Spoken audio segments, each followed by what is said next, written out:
Hello friends, welcome to Day Trader Telugu and good evening. Sensex 341 points gain అయ్యి 74,169 దగ్గర close అయితే Nifty 111 points gain అయ్యి 22,509 దగ్గర close అయింది. వెరాస్ బ్యాంక్ నిఫ్టీ 294 పాయింట్స్ గెయిన్ అయ్యి 48,354 దగ్గర క్లోజ్ అయింది. ఫ్రెండ్స్ ఇవాళ మన మార్కెట్స్ అనే కాదు, యుఎస్ మార్కెట్స్ తీసుకున్నా, యూరోపియన్ మార్కెట్స్ తీసుకున్నా, గ్లోబల్ మార్కెట్స్ లో rest of the Asian markets తీసుకున్నా మోస్ట్లీ మీకు గ్రీన్ టెక్స్చరే, గ్రీన్ కలరే కనిపిస్తుంది. అండ్ మార్కెట్ అప్డేట్స్ మాట్లాడుకునే ముందు సునీత విలియమ్స్ గారు రాబోతున్నారు మన ఎర్త్ పైకి. బికాస్ స్పేస్ లో వాళ్ళు చాలా డేస్ నుంచి సఫర్ అవుతున్నారు కదా, 9 months పాటు స్పేస్ లో ఉండిపోయారు. ఇక తిరిగి రారనే చాలా మంది అనుకున్నారు, కానీ నాసా వాళ్ళు కన్ఫర్మ్ చేస్తున్నారు March 18th రాబోతున్నారని. తెలియగానే చాలా హ్యాపీ అనిపించింది, మీతో కూడా షేర్ చేసుకోవాలనుకున్నాను. Well, coming back to the market, global markets అన్ని కొంత బెటర్ అవుతున్నట్లు కనిపిస్తున్నాయి కదా. యుఎస్ మార్కెట్స్ పర్టికులర్ గా దీని రిలేటెడ్ ఇంపార్టెంట్ డేటా ఉంది, షేర్ చేస్తాను.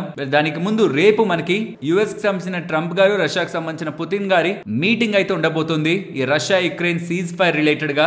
అండ్ జర్మనీ వాళ్ళు ఒక బిగ్ వేలో వాళ్ళ డిఫెన్స్ రిలేటెడ్ గా స్పెండ్ చేయడానికి ఫిజికల్ డెఫిసిట్ రిలేటెడ్ గా కూడా 1% మార్చుకుంటూ పోయారు కదా. దీనికి ఆల్ పార్టీస్, అక్కడ జర్మన్ పార్టీస్ కూడా అగ్రి అయ్యాయని, డెట్ లిమిట్ ని లూజన్ చేసి డిఫెన్స్ స్పెండింగ్ పెంచుకోవడానికి అక్కడ పార్టీస్ అంగీకరిస్తున్నాయని అప్డేట్స్ కూడా కనిపిస్తున్నాయి. వాళ్ళు గ్లోబల్ గా ఇంకొక మార్కెట్ గురించి మాట్లాడుకొని రియల్ డిస్కషన్ లోకి వెళ్దాం. చైనా వాళ్ళు ఒక స్పెషల్ యాక్షన్ ప్లాన్ అయితే వదిలారు. కన్సంప్షన్ ని విగరస్ గా బూస్ట్ చేయడానికి, అక్కడ మార్కెట్ ని ఎలా అయినా స్టిమ్యులేట్ చేయడానికి వీళ్ళు సకల విధాలా ప్రయత్నిస్తున్నట్లు కనిపిస్తుంది. బికాస్ లాస్ట్ 3-4 months నుంచి మీరు అబ్జర్వ్ చేయండి, ఒకటి తర్వాత ఒకటి ఏదో రకంగా అక్కడ డిమాండ్ పెంచడానికి చైనా వాళ్ళు ప్రయత్నిస్తూనే ఉన్నారు. అండ్ పైబడి ఈ ఇంపార్టెంట్ స్టేట్మెంట్ 1-2 సార్లు నేను చెక్ చేయాల్సి వచ్చింది, ఇది నిజమా కాదా అని. అక్కడే ఫండ్ మేనేజర్స్, ఎవరైతే మ్యూచువల్ ఫండ్ మేనేజర్స్ ఉంటారో, డబ్బులు పెడుతూ ఉంటారు కదా రీటైలర్స్ దగ్గర తీసుకొని, వాళ్ళు కానీ ఇండెక్స్ కి సంబంధించిన బెంచ్ మార్క్ అంటే లార్జ్ క్యాప్ మ్యూచువల్ ఫండ్స్ ఏమైనా ఉన్నాయనుకోండి, నిఫ్టీ 50ని కూడా క్రాస్ చేయలేకపోతే, స్మాల్ క్యాప్ మ్యూచువల్ ఫండ్స్ ఏమైనా ఉన్నాయి, స్మాల్ క్యాప్ నిఫ్టీ ఇండెక్స్ ని కూడా క్రాస్ చేయలేకపోతే, వాళ్ళు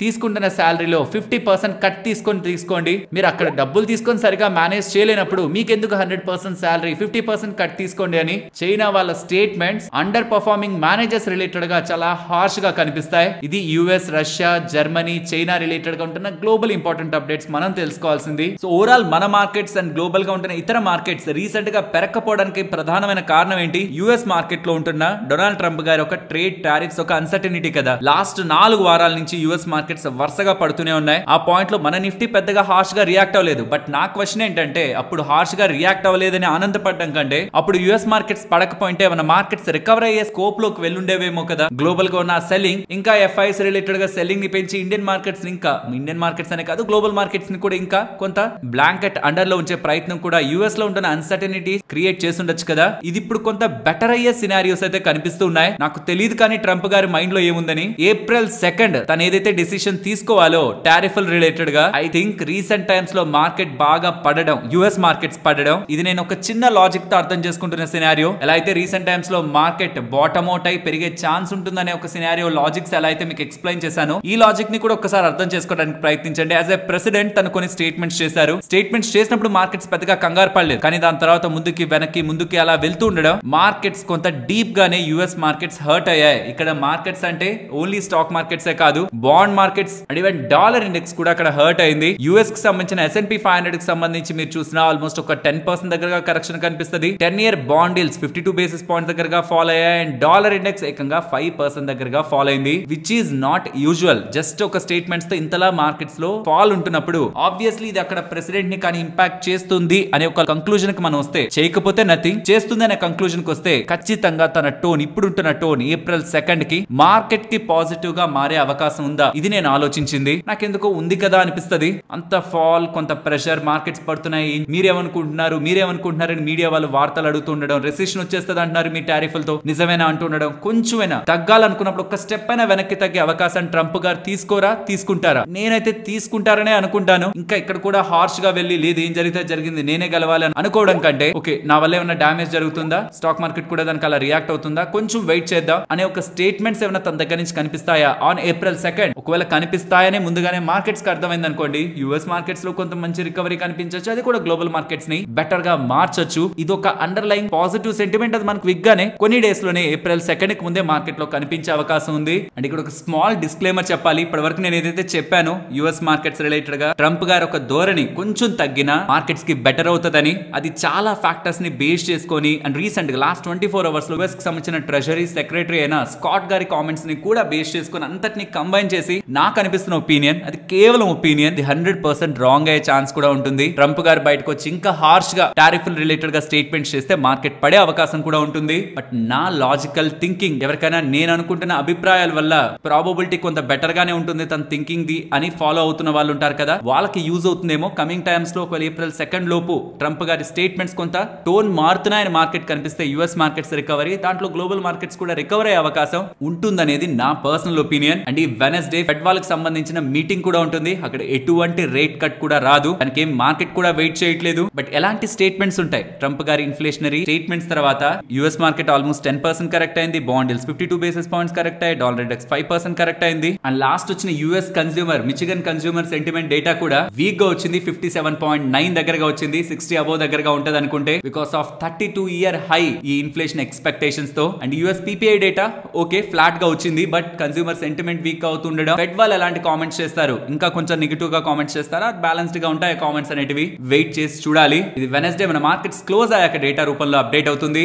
అండ్ మన మార్కెట్స్ విషయానికి వచ్చేసరికి స్మాల్ క్యాప్స్, మిడ్ క్యాప్స్ ఇవాళ కొంత రికవర్ అయ్యాయి. అండ్ సెన్సెక్స్, బ్యాంక్ నిఫ్టీ వీటిలో కూడా కొంత స్టెబిలిటీ అయితే కనిపిస్తుంది. But Nifty, bank Nifty related గా, ఎందుకంటే అవి ఇండెక్స్లు కదా, మేజర్ ఇండెక్స్లు కదా, 22,580 నిఫ్టీ రిలేటెడ్ గా 20 DMA అనమాట, 20 డే మూవింగ్ యావరేజ్ అక్కడ ఉంటుంది. బ్యాంక్ నిఫ్టీ పరంగా 48,660. బ్యాంక్ నిఫ్టీ ఎందుకు మెన్షన్ చేస్తున్నా అంటే, రీసెంట్ టైమ్స్ లో నేను మీకు private banks and NBFCs like Bajaj finance ఒక్కటే నేను ఎగ్జాంపుల్ తీసుకొని రీసెంట్ గా ఒక వీడియోలో కూడా మార్కెట్ బాగా పడింది. ఇక్కడ ఎవరైనా వెళ్ళాలనుకుంటే మార్కెట్ లోకి ప్రైవేట్ బ్యాంక్స్ ని అండ్ NBFC లో నేను బజాజ్ ఫైనాన్స్ ని, హౌసింగ్ ఫైనాన్స్ కంపెనీస్ ని చూస్తున్నానని చెప్తున్నప్పుడు దానికి ఒక ఇండెక్స్ ని నేను ట్రాకింగ్ గా పెట్టుకోవాలి కదా, అందుకు బ్యాంక్ నిఫ్టీని చెప్తున్నాను. నిఫ్టీకి అయితే 22,580, బ్యాంక్ నిఫ్టీకి అయితే 48,660. ఈ రెండు 20 డే మూవింగ్ యావరేజ్ అనమాట. ఆ 20 డే మూవింగ్ యావరేజ్ కంటే అబోవ్ వచ్చింది అనుకోండి, దాని మీనింగ్ షార్ట్ టర్మ్ లో ట్రెండ్ బాగుంది, పాజిటివ్ గా ఉంది అని. టెక్నికల్ గా 20 డే మూవింగ్ యావరేజ్ అబోవ్ వచ్చినప్పుడు అంటారు. కాబట్టి ఈ రెండింటికి ఆ 20 డే మూవింగ్ యావరేజ్ ని మాత్రం షార్ట్ టర్మ్ లో మార్కెట్ ఇంకా బాగా పెరిగే అవకాశం ఉందా, ఆర్ ఇక్కడ నుంచి కొంత వీక్ గా ఉండే అవకాశం ఉందా అని ఆ లెవెల్స్ కి వెళ్ళి పైకి వెళ్ళి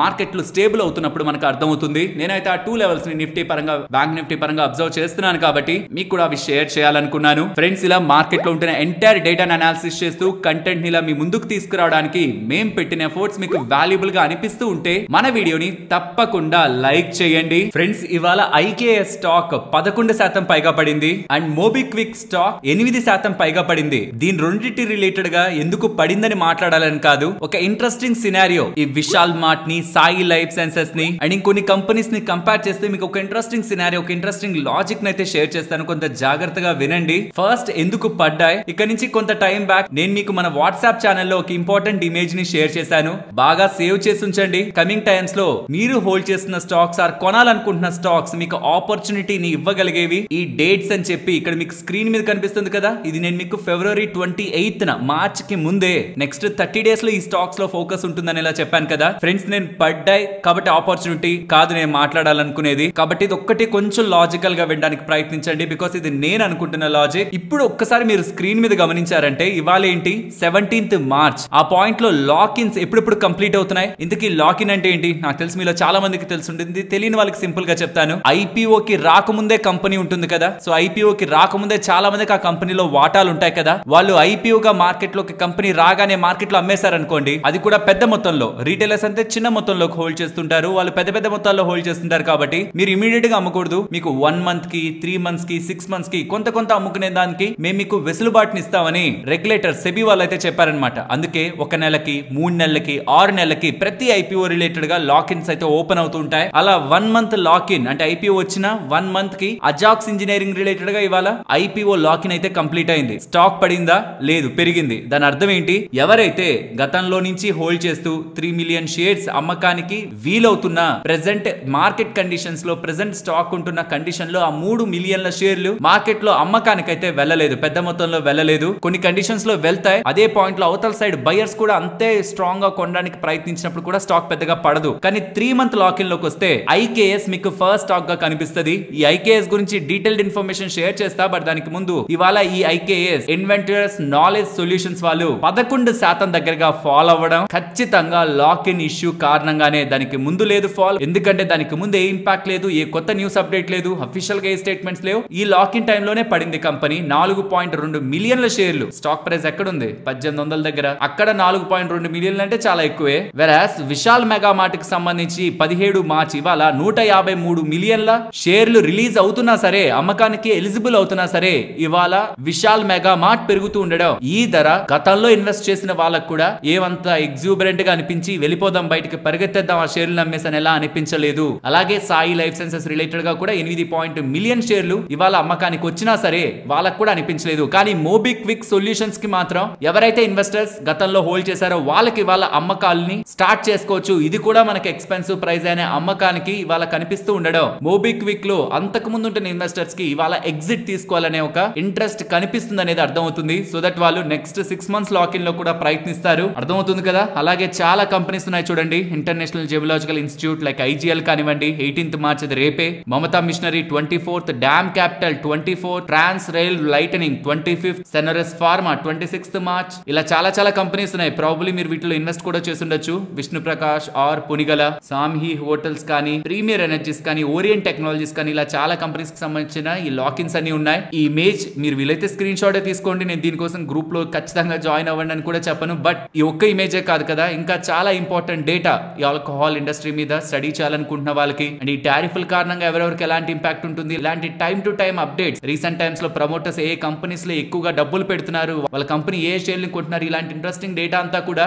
మీకు మన వాట్సాప్ ఛానల్లో ఉంటుంది. ఈ గ్రూప్ లో ఆల్రెడీ మన వాళ్ళు 1,00,000 మంది దగ్గరగా జాయిన్ అయ్యారు. కంప్లీట్ గా free. Link description comment section లో ఇస్తున్నాను. ఆర్ మీరు జస్ట్ వాట్సాప్ ని ఓపెన్ చేసి ఇక్కడ అప్డేట్స్ అని ఉంటుంది, ఈ మార్క్ ని క్లిక్ చేసి అక్కడ ఛానల్స్ పక్కనే ఎక్స్ప్లోర్ అని ఉందా దాన్ని క్లిక్ చేసి డే ట్రేడర్ అని టైప్ చేస్తే మీకు మన ఛానల్ వస్తుంది. 1,00,000 మంది మన వాళ్ళు ఉంటారు. ఇదనే కాదు, టెలిగ్రామ్ కానీ వేరే గ్రూప్స్ లో ఎక్కడైనా మీకు మన ఛానల్ లోగోతో ఇంకేమైనా గ్రూప్స్ కనిపిస్తూ వాళ్ళు ఒకవేళ ఏమైనా పెయిడ్ సర్వీసెస్ అందిస్తూ ఉన్నా, టిప్స్ ఇస్తున్నా, అది మన ఛానల్ కాదు, ఫేక్ ఛానల్ అని గుర్తుంచుకోండి. చాలా మంది మోసపోతున్నారు. రీసెంట్ గా అరుణాచలం వెళ్ళినప్పుడు కూడా గిరి ప్రదక్షిణ చేస్తున్నప్పుడు ఆల్మోస్ట్ మోసపోబోయాను. మీలాగే అనుకుంటున్న ఒక ఛానల్లో జాయిన్ అవ్వి డబ్బులు కట్టాలని అడిగేసరికి మీరు ఎప్పుడు అడగలేదు కదా, ఎందుకు అడుగుతున్నారని చెక్ చేస్తే మీది అఫీషియల్ గ్రూప్ వేరే ఉంది, ఇది ఫేక్ ఛానల్ అని తెలుసుకున్నాను అన్నారు. మేము రూపాయి కూడా అడగం, మాకు ఎటువంటి ప్లాన్స్ లేవు, ఎటువంటి సర్వీసెస్ లేవు. దయచేసి అవన్నీ స్కామ్ అన్న విషయాన్ని అయితే మన వాళ్ళు గుర్తుంచుకోవాలి. అండ్ ఇన్వెస్టర్స్ వీలైనంత వరకు ఈ కంపెనీస్ లో ఎవరైనా ఇన్వెస్ట్మెంట్ చేసిన వాళ్ళు ఆ పర్టికులర్ డేని కానీ మీరు అబ్జర్వ్ చేస్తే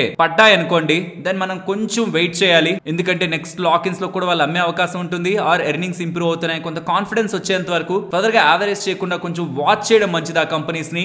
లేదు, లాక్ ఇన్ కంప్లీట్ అవుతున్నప్పుడు కూడా అవి పడట్లేదు, స్టేబుల్ గా ఉంటున్నాయి, పెరిగే ప్రయత్నం చేస్తున్నాయి, దెన్ మోస్ట్ పాసిబుల్లీ 10 లో అవుట్ ఆఫ్ 6 to 7 టైమ్స్ అవి ఇంకా పడకపోవడానికి అవకాశం ఉంటుంది. ఎందుకంటే అన్ని మిలియన్ షేర్లు అమ్మకానికి వచ్చిన ఆ ఇన్వెస్టర్ అమ్మట్లేదంటే కమింగ్ టైమ్స్ లో ఖచ్చితంగా ఎర్నింగ్స్ ఇంప్రూవ్ అవుతాయనో, బిజినెస్ ఇంప్రూవ్ అవుతుందని, ఆర్ మార్కెట్ ఇంప్రూవ్ అవుతుందని ఏదో ఒక సర్టైన్ రీజన్ తోనే బిగ్ ఇన్వెస్టర్స్ ఆ టైంలో కూడా అమ్మకుండా వెయిట్ చేస్తున్నాడు. కాబట్టి మనకి కొంత కాన్ఫిడెన్స్ బిల్డ్ అవుతుంది. నేనైతే ఆ పాయింట్ లో పెద్దగా షేర్లు బయటకు వచ్చినా పడట్లేదంటే నేను అక్కడే డబ్బులు పెట్టాలని చూస్తాను. పడిపోతుంది అనుకోండి, నేను డబ్బులు పెట్టను, నేను వెయిట్ చేస్తాను. ఆ రోజు ఎంతైతే పడుతుందో, ఆ అమ్మకాల ఒత్తిడి వచ్చినప్పుడు ఎంతైతే పడుతుందో ఆ ధర కంటే అబో వచ్చినప్పుడైనా కొనడానికి చూస్తాను. లేదా అక్కడి నుంచి 20-30% పడ్డాకైనా బిజినెస్ మీద సూపర్ స్ట్రాంగ్ కన్విక్షన్ ఉంటేనే నేను ఎంటర్ అవుతాను. ఇది లాజికల్ గా ఉంటుంది. లాకిన్స్ అన్ని కంప్లీట్ అవుతున్నప్పుడు బిగ్ ఇన్వెస్టర్స్ ఎలాంటి యాక్టివిటీ తీసుకుంటున్నారో ప్రతి ఒక్క రీటైల్ ఇన్వెస్టర్ కూడా అబ్జర్వ్ చేయాలి. కాబట్టి ఈ లిస్ట్ మీ దగ్గర నెక్స్ట్ 30 రోజులకు సంబంధించిన డేటా, మార్చ్ ఎండింగ్ వరకు ఉంటుంది డేటా. తప్పకుండా సేవ్ చేసి ఉంచుకోండి. స్క్రీన్ షాట్ అయినా తీసి ఉంచండి, లేదంటే ఇలా మన గ్రూప్ లోకి వచ్చైనా తీసుకోవచ్చు. ఇక్కడ చాలా ఇంట్రెస్టింగ్ డేటా ఉంటుంది. ఒకసారి లింక్ కామెంట్ సెక్షన్ లో ఉంటుంది, చెక్ చేయండి. ఫ్రెండ్స్, ఇలా న్యూస్ అప్డేట్స్ ని అనాలిసిస్ చేస్తూ మీ ముందుకి కంటెంట్ తీసుకురావడానికి మేం పెడుతున్న ఎఫర్ట్స్ మీకు వాల్యుబుల్ గా అనిపిస్తూ ఉంటే మన వీడియోని తప్పకుండా లైక్ చేయండి. ఈ ఐకేఎస్ షేర్ ని రాకేష్ జుంజున్వాలా గారు 3.5 రూపాయి, 3 రూపాయల 70 పైసలు దగ్గరగా, అంటే సుమారుగా 4 రూపాయల కంటే తక్కువలో 2007, 2008 ఆ పాయింట్ లో అక్యుములేట్ చేయడం స్టార్ట్ చేశారనమాట. స్టాక్ మార్కెట్ లో రాకుండా అక్యుములేట్ ఎలా చేస్తారు? బయట అన్లిస్టెడ్ మార్కెట్ లో ప్రమోటర్స్ తో మాట్లాడుకొని మీ కంపెనీలు ఇంత వాటాను కొంటాను, ఎంత కమ్ముతారు, ఏదైనా అలాట్మెంట్స్ ఉంటే చెప్పండి, ఫండ్ రైజింగ్స్ ఉంటే చెప్పండి, నేను పార్టిసిపేట్ చేస్తాను. ఇలా 2006లో స్టార్ట్ అయిన కంపెనీలో 2007, 2008లోనే తక్కువ ధరలోనే తన ఇన్వెస్ట్మెంట్ చేస్తూ ఎంత రిటర్న్స్ సంపాదించారు? 430 టైమ్స్, 430 టైమ్స్ రిటర్న్ ఆ స్టాక్ తనకి డెలివర్ చేసింది. అండ్ రాకేష్ జుంజున్వాలా గారి పోర్ట్ఫోలియోలో టాప్ ఏదని చూస్తే మనకి టైటాన్ కదా కనిపిస్తుంది. ఆల్మోస్ట్ 14,000 కోట్ల దగ్గరగా తనకు దాంట్లో హోల్డింగ్ ఉంది. కానీ ఐకేఎస్ లిస్ట్ అయిన తర్వాత తను ఎక్కడ కొన్నారు? యావరేజ్ గా స్టార్టింగ్ స్టేజెస్ లో చెప్తున్నా, యావరేజ్ అంటే టోటల్ యావరేజ్ ప్రైస్ కాదు, స్టార్టింగ్ లో 4 రూపాయల కంటే తక్కువ కొన్నారు. మార్కెట్ లో 2,000 రూపాయల దగ్గరగా కూడా వెళ్ళింది. కాబట్టి స్టాక్ ఇప్పుడు తన టాప్ హోల్డింగ్ ఐకేఎస్ 14,497 crores ఇప్పుడు పడింది. కాబట్టి కొంత తగ్గుంటుంది. బట్ టైటాన్ ని బీట్ చేసింది. ఏం చేస్తారు వీళ్ళు? హెల్త్ కేర్ సొల్యూషన్స్ కి, ఎంటర్ప్రైజెస్ కి టెక్నాలజీ డ్రివెన్ డ్రివెన్ సొల్యూషన్స్ ని ప్రొవైడ్ చేస్తుంటారు. అండ్ పర్టికులర్ గా యూఎస్, కెనడా, ఆస్ట్రేలియాలో ఉంటున్న హెల్త్ కేర్ కంపెనీస్ వీళ్ళ క్లయింట్స్ వాళ్ళ రెవెన్యూని ఆప్టిమైజ్ ఎలా చేసుకోవాలి, క్లినికల్ సపోర్ట్, డేటా మేనేజ్మెంట్ వీటి రిలేటెడ్ గా సర్వీసెస్ ఇస్తారనమాట.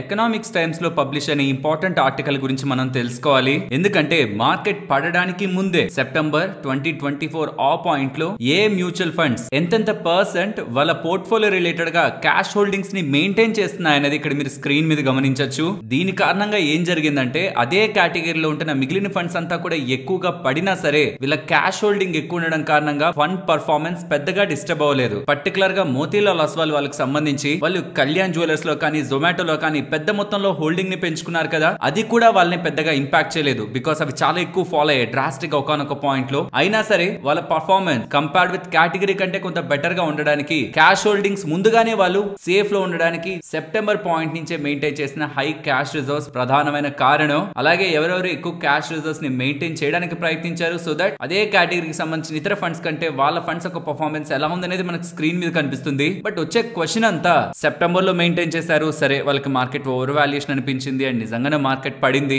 లార్జ్ క్యాప్స్ లోను ఒక డీసెంట్ కరెక్షన్, స్మాల్ క్యాప్స్ లోను కరెక్షన్. మరి వాళ్ళ ఫండ్స్ ని అయినా యూటిలైజ్ చేశారా? పెద్ద మొత్తంలో అంటే కొంత మేరకు చేశారు, కానీ స్టిల్ ఇంకా వాళ్ళ ఎంటైర్ పోర్ట్ఫోలియోలో ప్రధానంగా పెద్ద మొత్తంలో ఇంకా క్యాష్ ని హోల్డ్ చేస్తున్న మ్యూచువల్ ఫండ్స్ ఒక లిస్ట్ మీకు స్క్రీన్ మీద ఉంటుంది. ఈవెన్ పరాగ్ పరీక్ వాళ్ళు జనవరి ఎండింగ్ కి చూస్తే 20.88% వాళ్ళ క్యాష్ రిజర్వ్స్ ని మెయింటైన్ చేసే వాళ్ళు ఫిబ్రవరి ఎండింగ్ కి నేనైతే అది కొంత తగ్గుంటుంది అనుకున్నాను. అంటే మొత్తంగా ఫిబ్రవరిలో కూడా మంచి ఫాల్ వచ్చింది కదా మనకి. మార్చ్ కంటే కూడా ఫిబ్రవరిలో ఇంకా అన్సర్టైన్ సిచ్యువేషన్స్ ఉన్నాయి. ఆ టైంలో అయినా మార్కెట్ లోకి డబ్బులు వెళ్ళిందా అని చూస్తే ఇంకా మార్కెట్ లో ఉన్న ఆపర్చునిటీస్ ని వాళ్ళు క్యాష్ చేసుకొని స్టాక్స్ నుంచి కొంత ఎగ్జిట్ అయ్యి క్యాష్ రిజర్వ్స్ ని పెంచుకునే ప్రయత్నం చేస్తున్నారు. 23.22% పరాగ్ పరీక్ వాళ్ళ క్యాష్ హోల్డింగ్ ఫిబ్రవరి ఎండింగ్ నాటికుంది. సో మ్యూచువల్ ఫండ్స్ లో ప్రధానంగా ఎవరైనా డబ్బులు మార్కెట్ లో ఇన్వెస్ట్ చేశారా అంటే ఈ పాయింట్ వరకు ఇన్వెస్ట్ అయితే పెద్దగా చేయలేదు. ఇక్కడ మనకి ఇనిషియల్ గా ఏ థాట్ వచ్చేస్తుంది మార్కెట్ మీద అంటే మ్యూచువల్ ఫండ్స్ కి తెలియని మనకే తెలుసు వాళ్ళే మార్కెట్ లో డబ్బులు పెట్టట్లేదని కదా ఫ్రెండ్స్. ఇక్కడ 3-4 పాసిబిలిటీస్ ఉన్నాయి. ఒకటి, మార్కెట్ ఇంకా పడుతుందని వాళ్ళు ఏదైతే క్యాష్ రిజర్వ్స్ ని పక్కన ఉంచారో వాళ్ళు అనుకుంది జరిగి మార్కెట్ కొంత పడితే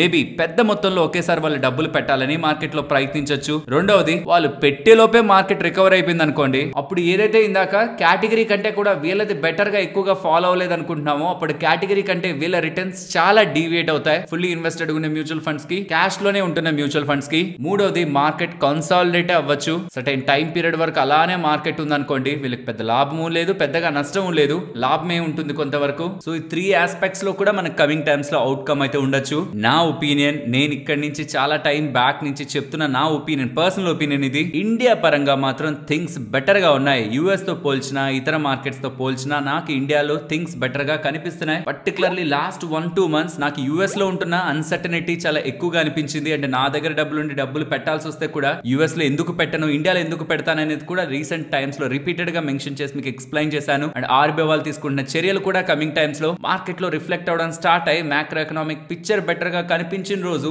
ప్రాబబ్లీ ఆ రోజైనా మ్యూచువల్ ఫండ్స్ రావాల్సిందే. అండ్ ఎఫ్ఐఎస్ కూడా బ్యాక్ అవుతున్న రోజైనా సరే మిస్ అవుతున్నా అనే ఎన్విరాన్మెంట్ లో వాళ్ళు రావడానికి ప్రయత్నించారనుకోండి, అది మార్కెట్ కు ఒక డబుల్ బూస్టర్ లా ఉంటుంది. అది నా పాజిటివ్ ఆస్పెక్ట్. నెగిటివ్ చూస్తే సడన్ గా ఏదైనా గ్లోబల్ గా ట్రంప్ గారు ఇంకెవరో చేస్తున్న స్టేట్మెంట్స్ తో గ్లోబల్ మార్కెట్స్ ఫాలో, మన మార్కెట్స్ కూడా ఫాలో అయినప్పుడైనా ఈ పక్కన ఉంటున్న డబ్బులు అండ్ బయటకు వెళ్ళిపోయిన ఎఫ్ఐఎస్ వస్తుందా రాదా పక్కన పెడదాం. మ్యూచువల్ ఫండ్స్ అయితే ఆ డబ్బులు పెట్టాల్సిందే కదా, ఏదో ఒక పాయింట్ లో ఇన్వెస్ట్ చేయాల్సిందే కదా. క్యాష్ రిజర్వ్స్ పడితేనే కొందాం అనుకుంటే పడితే అయినా డబ్బులు పెడతారు, లేదు వాల్యుయేషన్స్ మేబీ మంచి ఎర్నింగ్స్ తో అవి జస్టిఫై అవుతున్నాయన్నప్పుడైనా పెరుగుతున్నప్పుడైనా పెడతారు. కాబట్టి ఇలా వీళ్ళు హోల్డ్ చేస్తున్నారు అనడం అయితే మనం కంగారు పడాల్సిన ఆస్పెక్ట్ అనేది అయితే నేను అనుకోవట్లేదు. Let's wait and watch. వీళ్ళు హోల్డ్ చేసిన రిజర్వ్స్ తో ఇంకా మార్కెట్ ఏదైనా మంచి ఆపర్చునిటీ వీళ్ళకి దొరికి మంచి ధరలో కొంటారా, లేదు మార్కెట్ పెరిగేటప్పుడు ఆ డబ్బుల్ని ఇన్వెస్ట్ చేస్తారా అని ఈ పాయింట్ అయితే వాళ్ళకి ఇంకా బెస్ట్ పాయింట్ అనిపించట్లేదు అనేది ప్రెసెంట్ వాళ్ళు హోల్డ్ చేసిన క్యాష్ లెవెల్స్ ని బట్టి అయితే మనకు అర్థమవుతుంది. మరి మార్చ్ ఎండ్ డేటా ఎలా ఉంటుందో నెక్స్ట్ మంత్ మనకు తెలుస్తుంది. Next famous investor and CEO కూడా అంబిత్ క్యాపిటల్ రిలేటెడ్ గా మోస్ట్లీ ఇమేజ్ చూడగానే మీకు ఐడియా వచ్చేసి ఉండాలి సౌరభ్ ముఖర్జీ గారి గురించి. ఎందుకు ఇది చూపించి చెప్తున్నానంటే తన ఇన్వెస్ట్మెంట్ కమ్యూనిటీ రిలేటెడ్ గా బాగా సుపరిచితమైన వ్యక్తి. కొన్ని బుక్స్ ని రాశారు, కాఫీ క్యాన్ ఇన్వెస్టింగ్ అని, అన్యూజువల్ బిలియనియర్స్ అని. అండ్ గతంలో తను బాబ్ థియరీని ఎక్కువగా ప్రమోట్ చేసేవాళ్ళు. అంటే మీరు ఏ కంపెనీనైనా కొనండి, అది 100 PE లో కొంటారా 150 PE లో కొంటారా, మీరు ఎక్కడ కొన్నా సరే కంపెనీస్ గ్రో అవుతాయి. ఏషియన్ పెయింట్స్ కానీ నెస్లే కానీ వాటన్నిటికీ ఒక మోట్ ఉంటుంది, అది ఎవరు డిస్టర్బ్ చేయలేరు. సంవత్సరాలు ఒక క్యాష్ ప్రింటింగ్ మిషన్స్ కాబట్టి ఆ వాల్యుయేషన్స్ లో ఉంటాయి. ముందు వెనక వాల్యుయేషన్స్ కాదు మీరు చూడాల్సింది, చేయాల్సింది, మీరు చూడాల్సిందల్లా క్వాలిటీ ఆఫ్ బిజినెస్, ఏ వాల్యుయేషన్ లో ఉన్నా మీరు కొనొచ్చు అనేలా తను ఏదైతే స్టేట్మెంట్స్ చేశారో దాని ఒక తప్పుగా పరిగణిస్తూ వాళ్ళ ఇన్వెస్టర్స్ రిలేటెడ్ గా రాస్తున్న లెటర్ లో దాన్ని మెన్షన్ చేశారు. కేవలం ఎర్నింగ్స్ నే ఫోకస్ చేసుకుంటూ వెళ్ళాం కానీ వాల్యుయేషన్స్ మీద ఫోకస్ పెట్టలేదు. కాబట్టి మేము కొంత వెనకపడ్డాం, మన పోర్ట్ఫోలియో పర్ఫార్మెన్స్ కొంత వెనకపడిందని ఇన్వెస్టర్స్ తో ఓపెన్ గా ఒప్పుకోవడం అయితే జరిగింది. వీళ్ళ ఏఈఎం అసెట్ అండర్ మేనేజ్మెంట్ కొంత టైం బ్యాక్ 12,700 కోట్ల దగ్గర ఉండేది అనుకుంటా, అది 64% దగ్గరగా పడి ప్రెసెంట్ 5,000 కోట్ల కంటే కిందే ఉంది. ఒక పాయింట్ లో మోస్ట్ ఆఫ్ ద ఇన్వెస్ట్మెంట్ మొత్తం మీరు హిందీ తీసుకున్న, ఇంగ్లీష్ తీసుకున్న మోస్ట్ ఆఫ్ ద లాంగ్వేజెస్ లో కూడా తన ఇంటర్వ్యూస్ ఉండేవి, తన స్పీచెస్ ఉండేవి. బికాస్ ఆ పాయింట్ లో మార్కెట్ బాగా పెరుగుతుంది. అండ్ ఈవెన్ తను చెప్తున్నది కూడా కొంత లాజికల్ గా ఇన్వెస్టర్స్ కనిపించింది. నిజమే కదా, క్వాలిటీ ఆఫ్ బిజినెస్ ఎప్పుడైనా బిజినెస్ కదా, వాల్యుయేషన్స్ దే ఉంది, అదే వాల్యుయేషన్స్ మెయింటైన్ అవుతాయి. ఫ్యూచర్ లో కూడా ఎర్నింగ్స్ పెరుగుతూ ఉంటాయి, స్టాక్ పెరుగుతుంటది. సేమ్ వాల్యుయేషన్ లో వెళ్ళిన 100-150 PE వాల్యుయేషన్స్ లో వెళ్తున్నా నా డబ్బులు గ్రో అవుతుంది కదా అని అనుకున్నాం. కానీ కమింగ్ టైమ్స్ లో ఏమైందంటే ఒక్కొక్క ఇండస్ట్రీకి ఒక్కొక్కరు థ్రెడ్ గా మారుతూ వచ్చారు. ఉంటున్న మోట్ ని కొంత డిస్టర్బ్ చేయాలని ప్రయత్నిస్తుండడం, ఒక్కసారిగా అందరి నమ్మకాలు కొంత చల్లా చెదురు అవుతూ ఉండేసరికి వాల్యుయేషన్స్ కూడా అప్పటి వరకు ఇది ఓకే అనుకున్న వాళ్ళు కూడా ఇది ఎక్స్పెన్సివ్ అనుకొని మార్కెట్స్ లో వాటిని సెల్ చేస్తూ ఉండడం, పెద్ద పెద్ద కంపెనీస్ కూడా ఒక బిగ్ వే లో ఫాలో అవుతుండేసరికి ఇన్ని సంవత్సరాల నుంచి వాళ్ళు ఏదైతే స్టాక్ మార్కెట్ రిలేటెడ్ ఒక ఒపీనియన్ క్రియేట్ చేసుకుంటారో అది డిస్టర్బ్ అయి ఈవెన్ వాళ్ళ బిజినెస్ మీద కూడా 64% వాళ్ళ ఏఎం ని ఇంపాక్ట్ చేసుకునేంతలా పడింది. కమింగ్ టైమ్స్ లో వాళ్ళ మిస్టేక్స్ నుంచి నేర్చుకొని ముందుకు వెళ్తారనేలా సౌరభ్ ముఖర్జీ గారు వాళ్ళ ఇన్వెస్టర్స్ తో చేసిన స్టేట్మెంట్స్ ఇవాళ టోటల్ ఇన్వెస్టర్ కమ్యూనిటీలు అంతా కూడా పెద్ద డిస్కషన్ లో అయితే కనిపిస్తూ ఉన్నాయి. ఫ్రెండ్స్, యాజ్ ఎన్ ఇన్వెస్టర్ స్టాక్ మార్కెట్ లో మనం ఒకటి నమ్మి ముందుకు వెళ్తున్నప్పుడు మిస్టేక్స్ జరగడం సహజం. బట్ దాన్ని ఒప్పుకొని అందులోంచి నేర్చుకొని మనం ఫర్దర్ గా వర్క్ చేస్తున్నప్పుడే మన గ్రోత్ అనేది స్టార్ట్ అవుతుంది.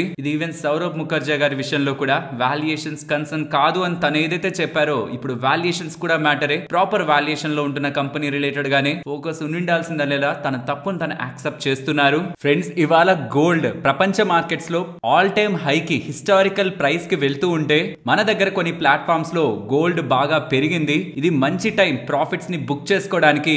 ఎందుకంటే గతంలో కూడా బాగా గోల్డ్ మార్కెట్ పెరిగిన సందర్భంలో తర్వాత టైమ్స్ లో చాలా టైం పాటు గోల్డ్ అనేది చాలా పడిందని, ఒక 6 సంవత్సరాలు 9 సంవత్సరాల పాటు కూడా గోల్డ్ లో పెద్ద రిటర్న్స్ కనిపించలేదని, అలాగే ఇప్పుడు రీసెంట్ టైమ్స్ లో గోల్డ్ ట్రంప్ గారి అన్సర్టనిటీస్ వల్ల పెరుగుతుంది కాబట్టి ఆ ట్రంప్ గారి అన్సర్టనిటీస్ కొంత తొలగితే గోల్డ్ పెరిగే అవకాశం తగ్గుతుందనే ఒక ఆర్టికల్స్ కూడా ఇక్కడ మీకు కనిపిస్తున్నాయి. అండ్ నేను మీకు మార్కెట్ అనాలిసిస్ లో కూడా ఒకవేళ ట్రంప్ గారు ఈసారి అన్సర్టనిటీస్ పరంగా ఒక్క స్టెప్ వెనక్కి వేస్తుంటే మార్కెట్స్ రికవర్ అవుతాయన్న ఆ పాయింట్ లో గోల్డ్ రిలేటెడ్ గా కూడా అన్సర్టనిటీ కనిపించే అవకాశం ఉంది. బట్ నా ఒపీనియన్ లో గోల్డ్ పెరుగుతుందా పడుతుందా అనేది పక్కన పెడితే గోల్డ్ ఈక్విటీస్ కి ఇంచుమించుగా దగ్గరగా అండ్ ఈక్విటీస్ కంటే తక్కువ వోలటైల్ గా కన్సిస్టెంట్ గా పర్ఫార్మ్ చేస్తున్న అసెట్ క్లాస్ లో one of the asset class. ఇది ఖచ్చితంగా మన పోర్ట్ఫోలియోలో ఉండాల్సిందే. ఎవరైనా భారీగా గోల్డ్ లో పెట్టుబడులు పెట్టేస్తుంటే స్లోగా గోల్డ్ పెరుగుతున్నప్పుడు కొంతగా డబ్బుల్ని బుక్ చేసుకోండి. భారీగా పెట్టుబడులు ఏది ఆర్నమెంట్స్ కోసం కాదు, పెద్ద మొత్తంలో ఇన్వెస్ట్మెంట్ రీసెంట్ టైమ్స్ లో పెరుగుతుంది కదా అని పెట్టేస్తుంటే కొంత బుక్ చేసుకోండి. బట్ అలానే కంప్లీట్ గా బయటకు వచ్చేయదు. గోల్డ్ అనేది minimum 10% or in some cases 20% అయినా మన పోర్ట్ఫోలియోలో ఉండగలుగుతుంటే అది బ్యాలెన్స్ చేస్తుంది. లైక్ ఒక లార్జ్ క్యాప్ లా మార్కెట్స్ పడుతున్నా అన్సర్టైన్ అవుతున్నా మనకి తెలియదు కాబట్టి కమింగ్ టైమ్స్ లో ఏం జరుగుతుంది, ట్రంప్ గారు ఏం చేస్తారని. ఆ టైమ్స్ లో కూడా గోల్డ్ అనేది ఇంకా మనకి పోర్ట్ఫోలియోకి వాల్యూని యాడ్ చేస్తుంది. కాబట్టి ఈ రీసెంట్ టైమ్స్ లో బాగా పెరుగుతుంది కదా అని ఒక యుఫోరియాలో మీరు వెళ్ళిపోయి పెద్ద మొత్తంలో డబ్బులు పెట్టుంటే దాని ఒక ఎగ్జిట్ ప్లాన్ ఎంత గెయిన్స్ వచ్చాక ఓవర్ గా పెట్టుంటే ఎంత గెయిన్స్ వచ్చాక బయటికి రావాలి అండ్ స్లోగా ఈక్విటీస్ మీకు ఎప్పుడైనా అట్రాక్టివ్ గా అనిపిస్తున్నప్పుడు ఎంత వెళ్ళాలన్న దాన్ని అయితే ప్లాన్ చేసి అయితే ఉంచండి. బట్ కంప్లీట్ గా ఎగ్జిట్ అయితే అవ్వద్దు. ఇక్కడైతే కంప్లీట్ ప్రాఫిట్స్ ని బుక్ చేసుకోవాలని ఎలా స్టేట్మెంట్స్ కనిపిస్తున్నాయి. గోల్డ్ నుంచి కంప్లీట్ గా బయటకు వచ్చేయడం, మార్కెట్స్ ని ప్రిడిక్ట్ చేయడం రెండు కూడా ఇంచుమించుగా ఒకటే అవుతుంది. ఇది ఒక అసెట్ క్లాస్ అని గుర్తుంచుకోండి. లైక్ ఈక్విటీ, గోల్డ్ కూడా మన పోర్ట్ఫోలియోలో ఉండాలి. అండ్ ఫ్రెండ్స్, ఎన్ఎస్సి వాళ్ళ రిలేటెడ్ గా కొత్త రూల్స్ అయితే వస్తున్నాయి. టిక్ సైజ్ అనేది 15th ఏప్రిల్ నుంచి చేంజ్ అవబోతుంది for cash, stock futures and index futures segment. ఒకవేళ 250 కంటే బిలో ఉందనుకోండి ఏదైనా ప్రైస్, అది 1 పైసాతో చేంజ్ అవుతుంది. ఇది గతంలో ఉన్నది, ఇప్పుడు కూడా వచ్చేది. అండ్ 250 to 1000 ఉంటే 5 పైసాతో చేంజ్ అవుతుంది. ఇది కూడా గతంలో ఉన్నది. బట్ మారుతున్నది ఏంటంటే 1000 నుంచి 5000 కుంటే 10 పైస్ తోను, 5000 నుంచి 10,000 ఉంటే 50 పైస్ తోను, 10,000 నుంచి 20,000 ఉంటే 1 రూపీ తోను, అండ్ 20,000 అబోవ్ ఉంటే 5 రూపీస్ తోను. టిక్ బై టిక్ అంటే బయ్యర్ కి సెల్లర్ కి మినిమం ఆ గ్యాపే ఉండేలా క్యాష్ సెగ్మెంట్ లో ఈ చేంజెస్ అయితే వస్తాయి. అండ్ ఫ్యూచర్ సెగ్మెంట్ లోకి వచ్చేసరికి ఏ ఫ్యూచర్ ఒక ప్రైస్ అయినా 15,000 కంటే బిలో ఉందనుకోండి 5 పైసలతో మారుతూ ఉంటుంది ఆ ఫ్యూచర్ ప్రైస్ పైకి కిందకి. ఒకవేళ 15,000 నుంచి 30,000 మధ్యలో ఉంటే 10 పైసలతోను, 30,000 పైబడి ఉంటే 20 పైసలతోను పైకి కిందకి పెరగడం తగ్గడం జరుగుతుంది. ఇది ఒక ఎగ్జాంపుల్ తో చూస్తే ఏదైనా ఒక స్టాక్ వాల్యూ 6,000 ఉందనుకోండి, then as per cash rules 5,000 నుంచి 10,000 ఉంటే 50 పైసలతో కదా మారేది. సో ఇది 6,000 ఉందంటే 5,000కి పైబడి 10,000కి లోబడి ఉంది కాబట్టి 50 పైసలతో మారాలి కాబట్టి 6,000లో ఉన్న స్టాక్ పెరిగితే 6,050 పైసలకి, ఇంకొకసారి పెరిగితే 6,000 రూపాయికి, అలా 50 పైసలు మారుకుంటూ వెళ్తుంది పైకి. అలాగే కింద కూడా పడ్డం కూడా అలానే ఉంటుంది. Friends, semi conductors landscape related గా ఒక ఇంట్రెస్టింగ్ ఆర్టికల్ ని టైమ్స్ ఆఫ్ ఇండియా వాళ్ళైతే పబ్లిష్ చేస్తున్నారు. ఆ ఇమేజ్ మీకు స్క్రీన్ ముందు పెడుతున్నాను.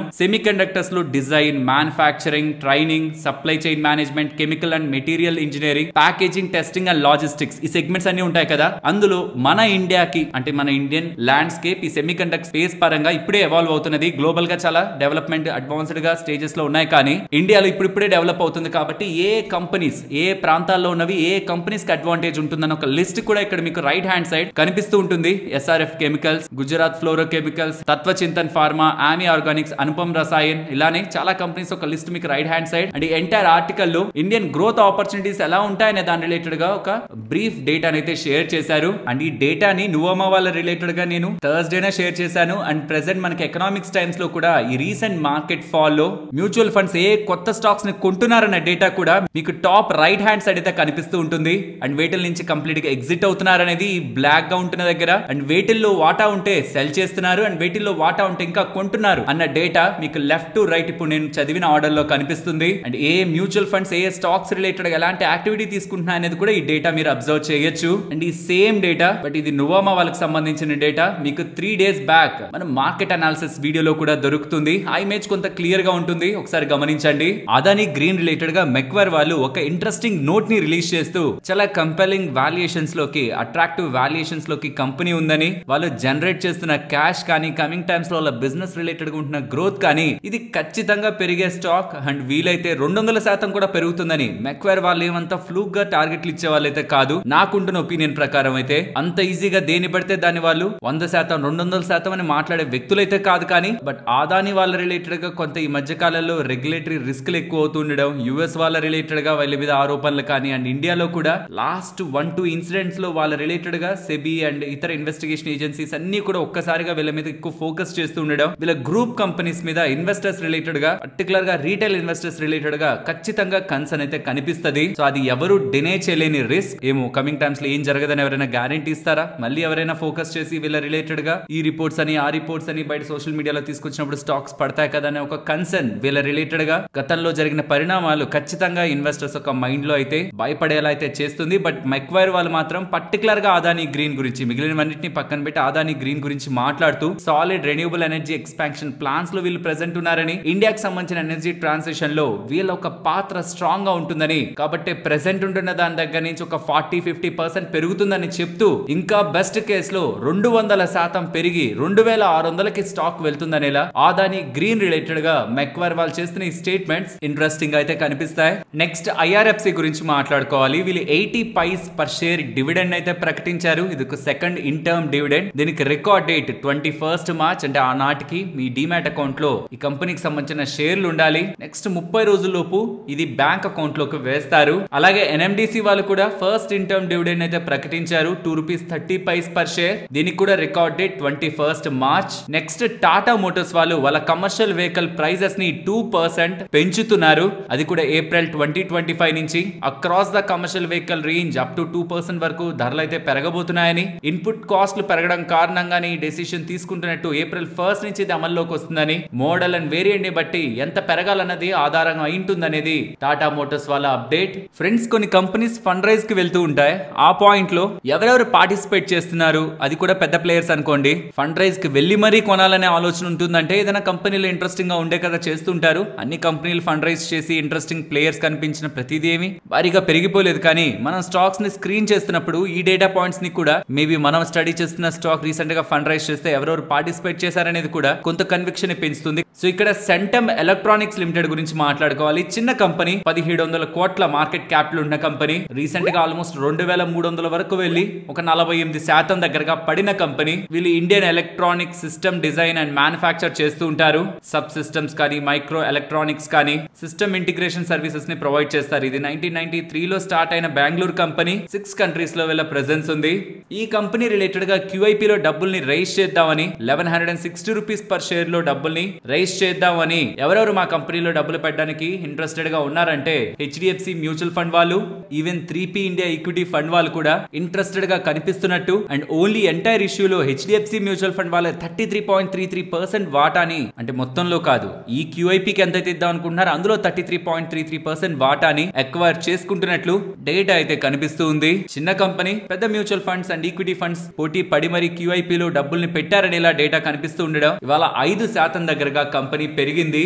Same scenario Hitachi energy related గా కూడా 2,520 కోట్లు నాకు కావాలి, 11,507 రూపాయల్లో షేర్లు అమ్ముతాను, కొనాలనుకున్న పెద్ద mutual funds, pension funds, insurance companies, foreign portfolio investors ఎవరైనా పెద్ద ప్లేయర్స్ వచ్చి కొనుక్కోండి అంటే ఈ ఎస్బీఐ వాళ్ళు, మోతీలాల్ ఒస్వాల్ వాళ్ళు, NPS trust, SBI pension fund వాళ్ళు అండ్ మారిషస్ కి సంబంధించిన సిటీ గ్రూప్ వాళ్ళు కూడా పోటీ పడి మరి హిటాచీ ఎనర్జీలో మేము కొనుక్కుంటామని ముందుకు వస్తూ ఉండడం పెద్ద ప్లేయర్సే అంత పెద్ద మొత్తంలో డబ్బులు ఆ పాయింట్స్ లో పెడుతున్నారంటే వాళ్ళ కంపెనీలో ఇంకేదో గ్రోత్ రిలేటెడ్ గా ఇన్ఫాక్ట్ రీసెంట్ గా ఈ కంపెనీ గురించి కూడా ఉంటున్న ఇంపార్టెంట్ డేటాని షేర్ చేశాను. వీళ్ళ order book and future growth prospects పరంగా అండ్ అప్పటికే స్టాక్ ప్రైస్ లో కింద రీసెంట్ గా బాగా పడిన తర్వాత మంచి రికవరీ ఉంది అండ్ ఇవాళ ఇలా కొంటున్నారనేసరికి కూడా ఈ స్టాక్ కూడా ఇవాళ 5% దగ్గరగా పెరిగింది. నెక్స్ట్ తేజస్ నెట్వర్క్స్ వాళ్ళకి 123 crore 45 lakhs విలువ చేసే PLI incentive department of telecommunications దగ్గర నుంచి లభించిందని, ఇది telecom and networking products related గా అందుతున్న పిఎల్ఐ అని ప్రొడక్ట్ లింక్డ్ ఇన్సెంటివ్ అని ఫర్ ఫైనాన్షియల్ ఇయర్ 2023-24 అనేలా తేజస్ నెట్వర్క్స్ వాళ్ళు అప్డేట్ చేస్తున్నారు. అలాగే జిఆర్ ఇన్ఫ్రా ప్రాజెక్ట్స్ వాళ్ళకి 4,262 crores 78 lakhs విలువ చేసే green field road project Agra Gwalior related గా ఈ మధ్యలో వేయాలనుకున్న రోడ్ ప్రాజెక్ట్ రిలేటెడ్ గా వీళ్ళకి లభించినట్లు, ఇది ఒక 6 lane green field highway and NH44 upgrade related గా లభిస్తున్న ఆర్డర్ అని 910 days లో ఇది కంప్లీట్ చేస్తారని ఇలా అప్డేట్ చేశారు. అండ్ ఇవాళ మీరు గమనిస్తే ముతూట్ ఫైనాన్స్ పెరిగింది కదా, ప్రధానమైన కారణం వీళ్ళ 1,00,000 కోట్ల గోల్డ్ ఫైనాన్స్ ఏఈఎం ని క్రాస్ చేశారని. సో మేమంటే బాగా నమ్మకం అండ్ మంచి అభిప్రాయం ఇన్వెస్టర్స్ లో కస్టమర్స్ లో ఉండడం కారణంగానే 1,00,000 కోట్ల milestone AUM milestone ని వీళ్ళు అచీవ్ చేయగలిగినట్లు ముతూట్ గ్రూప్ వాళ్ళైతే అప్డేట్ చేశారు. Next software defined vehicles SDVs related గా క్వాల్కమ్ వాళ్ళు కోరిక్స్, కేపీఐటీ అండ్ ZF వాళ్ళతో కలిసి ఒక బిజినెస్ గా ఫామ్ అయినట్టు అంటే స్ట్రాటజిక్ షేర్ హోల్డర్ గా క్వాల్కమ్ వాళ్ళు జాయిన్ అయినట్టు, దీంతో కోరిక్స్ వాళ్ళ middleware solutions business automotive ఇండస్ట్రీలో స్ట్రెంథెన్ అవుతుందని, ఇప్పటివరకు ఈ కోరిక్స్ కు సంబంధించిన జాయింట్ వెంచర్ అనేది కేపీఐటీ అండ్ ZF కి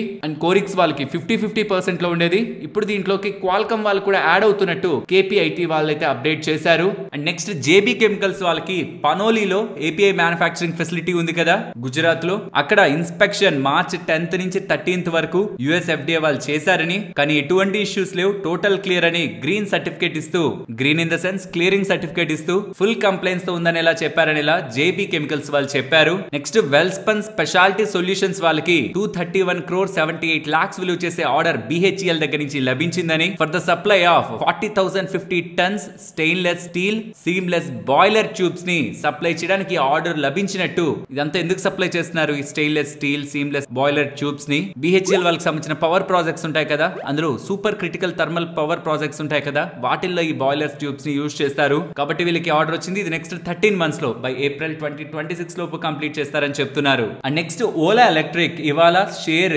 7% దగ్గరగా పడి కొత్త 52 వీక్ లోకైతే వెళ్ళింది కదా, 46 రూపాయలకైతే వచ్చింది కదా. ప్రధానమైన కారణం రోస్ మెర్టా డిజిటల్ సొల్యూషన్స్ అనే ఒక కంపెనీ ఉంది, అదొక వెహికల్ రిజిస్ట్రేషన్ సర్వీస్ ప్రొవైడర్ అన్నమాట. వీళ్ళు ఇన్సాల్వెన్సీ పిటిషన్ ని Ola electric technologies private limited కి అగైనెస్ట్ గా ఫైల్ చేశారు. ఇది ఓలా ఎలక్ట్రిక్ మొబిలిటీ అండర్ లో ఉంటున్న సబ్సిడరీకి ఫైల్ చేసినట్లు NCLT లో ఫైల్ చేశారు. ఎందుకని ఫైల్ చేశారు? ఈ రోస్ మెర్టా డిజిటల్ సర్వీసెస్ వాళ్ళు ఏదైతే సర్వీసెస్ ని అందించారో దానికి రావాల్సిన పేమెంట్స్ వీళ్ళకి సకాలంలో అందలేదని, కాబట్టి లీగల్ గా వీళ్ళు ముందుకు వెళ్లి ఇన్సాల్వెన్సీని ప్రొసీడ్ చేస్తున్నట్లు అప్డేట్ చేస్తుండడం ఇవాళ ఓలా ఎలక్ట్రిక్ 7% దగ్గరగా ఒక పాయింట్ లో పడింది. అండ్ జిఎంఆర్ ఎయిర్పోర్ట్స్ రిలేటెడ్ గా ఫిబ్రవరి మంత్ కి సంబంధించిన ఎయిర్పోర్ట్ ట్రాఫిక్ డేటా రిలీజ్ అయింది, విచ్ ఇస్ గుడ్. ఒక గోవా రిలేటెడ్ గా మాత్రమే ఇయర్ ఆన్ ఇయర్ కంపారిజన్ లో మనకి చేంజ్ కనిపిస్తుంది, కానీ రెస్ట్ అంతా కూడా మంచిగా ఉంది. ఐ థింక్ ఇప్పుడు గోవాకి ఎవరు పెద్దగా ప్రిఫర్ చేస్తున్నట్లేరు. రెస్ట్ ఆఫ్ ద ఎయిర్పోర్ట్స్ లో మంచి ట్రాఫిక్ అయితే నమోదవుతుంది. పర్టికులర్ గా Hyderabad year on year comparison లో 26% దగ్గరగా అక్కడ గ్రోత్ ఉంది. అండ్ ఎంటైర్ డేటా కూడా మీకు ఇక్కడ స్క్రీన్ మీద ఉంచుతున్నాను. నెక్స్ట్ క్యాన్స్ వాళ్ళు ఎల్ఐసి వాళ్ళతో ఒక ఒప్పందానికి వచ్చారని,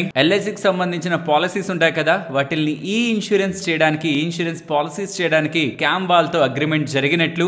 ఇక నుంచి ఎల్ఐసికి సంబంధించిన పాలసీస్ అన్ని డిమాట్ ఫార్మాట్ లో క్యామ్స్ కి సంబంధించిన ఈ ఇన్సూరెన్స్ అకౌంట్ లో స్టోర్ అవుతాయని క్యామ్స్ అండ్ ఎల్ఐసి రిలేటెడ్ గా బిగ్ అప్డేట్ అయితే కనిపిస్తూ ఉంది. ఫ్రెండ్స్ నెక్స్ట్ కేఈసి ఇంటర్నేషనల్ గురించి మాట్లాడుకోవాలి. ఫ్రెండ్స్ రీసెంట్ గా వీళ్ళకి ఒక మేజర్ ఆర్డర్ వచ్చింది కదా పవర్ గ్రిడ్ వాళ్ళ దగ్గర నుంచి 760 165 kilo volt transmission lines and substations related గా పవర్ గ్రిడ్ వాళ్ళ దగ్గర నుంచి ఒక మేజర్ ఆర్డర్ లభించిందా. అండ్ ఇప్పుడు దీని తర్వాత ఇంకొక బిగ్ ఆర్డర్ 1267 crores విలువ చేసే ఆర్డర్ ఈ గ్లోబల్ ఇన్ఫ్రాస్ట్రక్చర్ ఈపీసీ కంపెనీ దగ్గర నుంచి అండ్ ఆర్పీజీ గ్రూప్ వాళ్ళ దగ్గర నుంచి లభిస్తున్నట్టు. ఇది కూడా ట్రాన్స్మిషన్ అండ్ డిస్ట్రిబ్యూషన్ స్పేస్ లో అండ్ కేబుల్ డివిజన్ లో లభిస్తున్న ఆర్డర్ అని అప్డేట్స్ అయితే కనిపిస్తూ ఉన్నాయి. అండ్ రీసెంట్ గా పెద్ద ఆర్డర్ ఇప్పుడు కూడా సిగ్నిఫికెంట్ ఆర్డర్ వీళ్ళు రిపీటెడ్ గా ఆర్డర్స్ ని గెలుచుకుంటూ వెళ్తుండడం ఇవాళ కంపెనీ పెరిగింది. మరొక ఇంట్రెస్టింగ్ వీడియోతో మళ్ళీ మీ ముందుకు వస్తాను. అంతవరకు టేక్ కేర్. జై హింద్.